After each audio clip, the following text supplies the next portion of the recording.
In today's video, I will explain how to set up and manage return policies in Shopify with simple steps. If you own a Shopify store and want to create a clear return policy to build customer trust and streamline processes, follow these easy steps. First, open the Shopify dashboard. Then go to Settings at the bottom left of the screen. After entering the settings, click on Policies, where you will find several policies, such as Privacy Policy, Terms of Service, and Return Policy. In the Refund and Return Policy section, enter the details for your store's policy. If you don't have one, click here on Insert Template to automatically load a saved policy, then click Publish. I will apply the same to the Privacy Policy, Terms of Service, Shopping Policy, and contact information if you wish to add them, of course.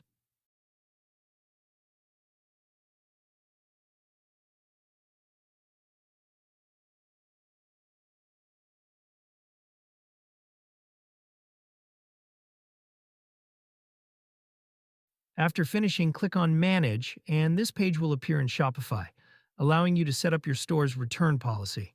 You can specify the return period, 14 days, 30 days, 90 days, or a custom period, as well as determine who pays for return shipping, the customer or the store, or apply a flat fee. You can also impose a restocking fee to cover return processing costs. These rules only apply to orders purchased after activation, giving you flexibility in managing returns and improving the customer experience. After completing the settings, click Save at the top. And that's it. By setting up a clear return policy, you will be able to enhance customer satisfaction and streamline returns in your store. If you like the video, don't forget to hit the like button and subscribe to the channel for more Shopify tutorials. See you in the next video.